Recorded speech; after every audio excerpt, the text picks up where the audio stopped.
नमस्कार दोस्तों, हम आज ऐसे महान राष्ट्र कवि के बारे में बात कर रहे हैं जिसने प्राचीन भारतीय परंपराओं को लेकर बहुत सारा काव्य लिखा। जी हाँ, हम बात कर रहे हैं राष्ट्र कवि मैथिली शरण गुप्त के बारे में। बहुत स्वागत है आपका इस चैनल में। अपने साहित्य से राष्ट्रीय चेतना जागृत करने वाले महान कवि मैथिली शरण गुप्त का जन्म चिरगांव, जिला झांसी, उत्तर प्रदेश में हुआ था 1886 ईस्वी में। और इन्होंने क्या क्या सृजन किया, कौन कौन सी महान रचनाएं इन्होंने सृजित की, ये सारा सब कुछ मैं बताऊंगा। लेकिन इससे पहले यदि आपने इस चैनल को सब्सक्राइब नहीं किया है तो कृपया चैनल को सब्सक्राइब कर लें, ताकि मेरे द्वारा जो भी हिंदी विषय के वीडियो डाले जाते हैं वो आप तक सबसे पहले पहुँचे।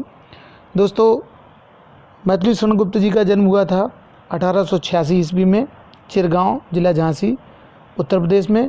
इनके पिताजी का नाम था सेठ रामचरण गुप्त। वह वैष्णव होने के साथ साथ एक अच्छे कवि थे। इनके पिताजी स्वयं भी अच्छे कवि थे। गुप्त जी को कविता के संस्कार अपने पिताजी से ही प्राप्त हुए। उनकी प्रारंभिक शिक्षा चिरगांव में ही हुई, जो झांसी के पास में ही है। बाद में 9वीं कक्षा तक झांसी में पढ़े।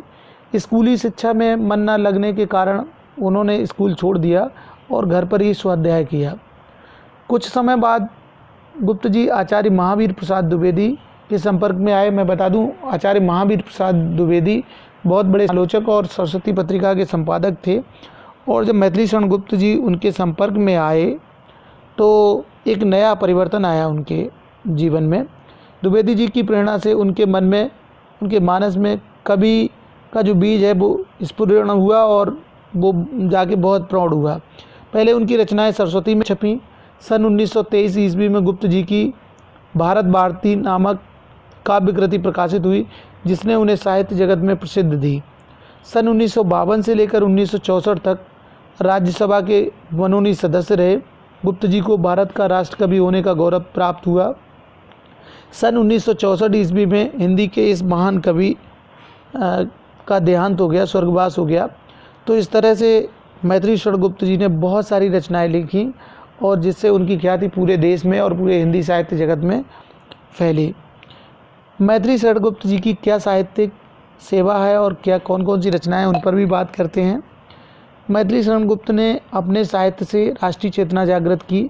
उन्होंने भारतवासियों में एकता स्थापित करने तथा सद्भाव, सौजन्य और सौहार्द विकसित करने के लिए आजीवन साहित्य रचना की। उनका काव्य राम भक्ति और राष्ट्रभक्ति का अनूठा संगम है। तो मित्रों, इनकी रचनाओं के बारे में जान लेना इसलिए बहुत ज़रूरी है। बहुत सारी प्रतियोगी परीक्षाओं में कई बार इनके द्वारा लिखित रचना का नाम पूछ लिया जाता है और लेखक का नाम कौन है, कवि का नाम कौन है, ऐसा प्रश्न आता है। तो इनकी जो प्रमुख रचनाएं हैं, गुप्त जी ने मुक्तक और प्रबंध दोनों ही प्रकार के काव्य लिखे। उनकी रचनाओं को 4 भागों में बांटा जा सकता है: खंड काव्य, महाकाव्य, गीत काव्य और गीत नाट्य। उन्होंने संस्कृत, बंगला और अंग्रेजी की कुछ रचनाओं का हिंदी में अनुवाद भी किया। गुप्त जी की जो मौलिक रचनाएं हैं वो हम यहाँ पर बताए देते हैं: रंग में भंग, जयद्रथ वध, पद्य प्रबंध, भारत भारती, शकुंतला, तिलोत्तमा, चंद्रहास, पंचवटी, स्वदेश संगीत, हिंदू शैलेंद्री, वन वैभव, गुरुकुल, साकेत, यशोधरा, द्वापर, सिद्धराज, मंगलघट, नहुस, कुणाल गीत, अर्जुन और विसर्जन, काबा और करबला, विश्ववेदना, अजित, प्रदक्षिणा, पृथ्वी पुत्र, हिडम्बा, अंजलि और अर्घ, जय भारत, युद्ध और शांति, विष्णुप्रिया। तो एक चीज़ तो आपने देख ही लिया होगा कि जो रचनाएं मैंने बोली उनकी, ये सारी की सारी रचनाएं कहीं ना कहीं प्राचीन भारत के गौरव की कहानी कहती हुई प्रतीत होती हैं। जैसे जयद्रथ वध है, महाभारत का प्रसंग है। शकुंतला, वह भी भारतीय इतिहास का प्रसंग है। साकेत महाकाव्य है। यशोदा, द्वापर, विष्णुप्रिया, पंचवटी तथा भारत भारती उनके प्रसिद्ध ग्रंथ हैं जिन्होंने इन्हें बहुत ख्याति दी। अब बात करते हैं मैथिली शरण गुप्त जी के काव्य का भाव पक्ष क्या है। तो सबसे पहले बात करते हैं भारतीय संस्कृति के वह पक्षधर थे। राष्ट्र प्रेम की अभिव्यक्ति, राम की अनन्य भक्ति, मानवतावादी दृष्टिकोण, गांधीवादी दृष्टिकोण, नारी के प्रति सम्मान, समन्वय के पक्षधर रहे वो। तो इन सारी चीज़ों को एक एक करके डिटेल में बात करेंगे। तो प्राचीन भारतीय संस्कृति के प्रति उनका प्रेम और आस्था असीम है। उनकी अधिकांश रचनाएं अतीतकालीन सभ्यता और संस्कृति का गौरव लिए हुए हैं। प्राचीन भारतीय संस्कृति के स्वर्णिम चित्रों से उनके काव्य भरे पड़े हैं। इसके बाद राष्ट्र प्रेम की जो भावना है उनकी प्राचीन भारतीय संस्कृति में गहन आस्था रखने के साथ साथ गुप्त जी का हृदय राष्ट्रीय भावनाओं से ओतप्रोत है। उनके समय भारत अंग्रेजों का गुलाम था। भारतीय समाज की दशा अत्यंत दयनीय थी। भारतीय अपने प्राचीन गौरवशाली आदर्शों को भूलते जा रहे थे। अपनी भारत भारती में उन्होंने भारतीयों को आह्वान भी किया है, हम कौन थे, क्या हो गए और क्या होंगे अभी, आओ विचारें आज मिलकर ये समस्याएं सभी। तो ये भावना रही उनकी। चूँकि वैष्णव पुत्र के पिता के पुत्र थे, गुप्त जी सगुण और उपासक वैष्णव कवि स्वयं भी थे। अन्य धर्मों के प्रति समुचित आदर रखते हुए वह राम के अनन्य भक्त हैं। काव्यों में उन्होंने मंगलाचरण के रूप में राम की स्तुति की है। कृष्ण चरित्र पर केंद्रित द्वापर में भी वह इसी भाव को व्यक्त करते हैं। धनुर्बाण या वेणु लो, श्याम रूप के संग, मुझ पर चढ़ने से रहा राम दूसरा रंग। तो ऐसे थे मैथिली शरण गुप्त। मानवतावादी दृष्टिकोण उनका था। भारतीय संस्कृति मानवतावादी है। उनकी दृष्टि में संपूर्ण संस्कार एक कुटुंब है, वही भावना वसुधैव कुटुंबकम की। गुप्त जी पूर्णतः मानवतावादी हैं। विश्व प्रेम एवं लोक सेवा के माध्यम से उन्होंने काव्य में इसी विचारधारा को व्यक्त किया है। चूँकि भारत स्वतंत्र था, गांधीवाद का प्रचार प्रसार जोरों पर था, गांधी जी का असर सभी पर था, तो गुप्त जी गांधी जी द्वारा चलाए गए स्वतंत्रता आंदोलन से भी जुड़े रहे थे। अतः उन पर गांधीवादी विचारधारा का प्रभाव पड़ा। उनके काव्य में अहिंसा, सत्य, राष्ट्र प्रेम, समाज सुधार, हरिजनोद्धार, स्वदेशी से संबंधित जो दृष्टिकोण मिलता है वह अधिकतर गांधी जी के विचारों से प्रेरित है। और नारी के प्रति उनके मन में अथाह श्रद्धा थी। गुप्त जी के हृदय में नारी जाति के प्रति आदर का भाव था। उसकी वर्तमान करुणावस्था के प्रति भी गहरी करुणा का भाव रहा। भारतीय समाज में नारी की जो स्थिति उसके बारे में भी उनका हृदय पसीज गया और उन्होंने नारी दयनीय स्थिति पर भी लिखा, अबला जीवन हाय तुम्हारी यही कहानी, आंचल में है दूध और आंखों में पानी। इसके अतिरिक्त एक और भी विचारधारा थी कि उनका दृष्टिकोण समन्वयवादी था।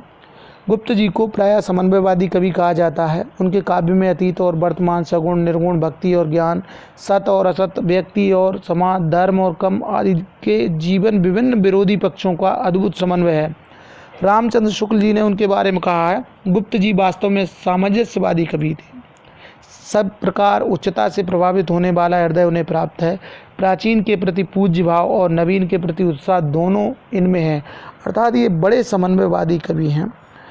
और किस तरह से उनका कला पक्ष था इस पर भी बात करेंगे, लेकिन उनकी ये भी बता दें कि मैथिली शरण गुप्त जी ने अपने काव्य में सभी रसों का नियोजन किया है। उनमें श्रृंगार, करुण, वीर और वात्सल्य रसों की भी अधिकता है। अब बात करते हैं उनकी भाषा क्या थी। तो गुप्त जी की काव्य की भाषा खड़ी बोली हिंदी रही। उनकी भाषा शुद्ध और परिमार्जित हिंदी है, जिसमें संस्कृत शब्दों की बहुलता है, लेकिन भाषा क्लिष्ट नहीं होने पाई है। यथास्थान मुहावरे, लोकोक्तियों का प्रयोग हुआ है। सौंदर्य और सजीवता के साथ साथ उनकी भाषा में माधुर्य, ओज और प्रसाद गुणों का समावेश हुआ है। गुप्त जी के काव्य में शब्दा और अर्था दोनों ही प्रकार के अलंकार हैं। प्राचीन अलंकारों के साथ ही उन्होंने मानवीकरण, विश्लेषण, विपर्य और ध्वन्यार्थ, व्यंजना जैसे पश्चिमी अलंकारों को भी अपनाया है। उपमा, उत्प्रेक्षा, रूपक, विभावना, संदेह आदि अलंकार भी स्वाभाविक रूप से देखने को मिलते हैं।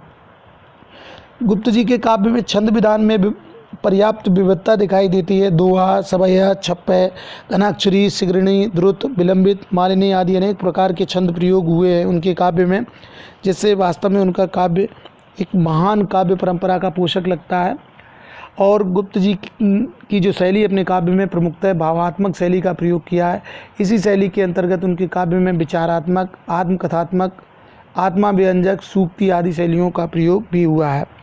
तो गुप्त जी का जो काव्य है वो भाव पक्ष और कला पक्ष दोनों दृष्टियों से बहुत ही संपन्न काव्य है। उसमें चाहे कला के पक्ष हों, जैसे भाषा, अलंकार और छंद, और इसी तरह भाव पक्ष चाहे देशभक्ति की भावना हो या भारतीय संस्कृति के पोषक के रूप में, दोनों ही पक्ष प्रबल हैं। इसके बाद हिंदी साहित्य को क्या दिया और हिंदी साहित्य से उन्हें क्या स्थान है, ये भी देख लेते हैं। गुप्त जी को साहित्यिक और राष्ट्रीय दोनों स्तरों पर बहुत सम्मान मिला। अपने जीवन काल में अनेक उपाधियों और पुरस्कारों आदि से उन्हें विभूषित किया गया। आगरा विश्वविद्यालय ने उन्हें डी.लिट की उपाधि प्रदान की। ठीक इसी तरह हिंदी साहित्य सम्मेलन ने उन्हें साहित्य वाचस्पति की उपाधि से विभूषित किया। वे सन 1952 से लेकर 1964 तक करीब 12 वर्ष तक राज्यसभा के सदस्य रहे। तो इस तरह से गुप्त जी को बहुत सारी संस्थाओं द्वारा उपाधियां और पुरस्कार दिए गए।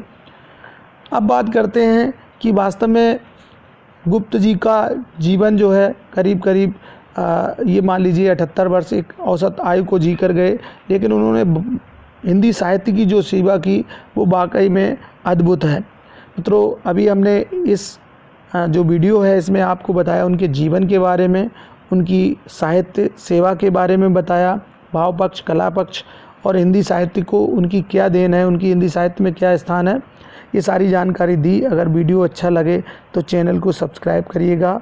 वीडियो देखने के लिए बहुत बहुत धन्यवाद। शेयर करें और सुझाव दें। धन्यवाद।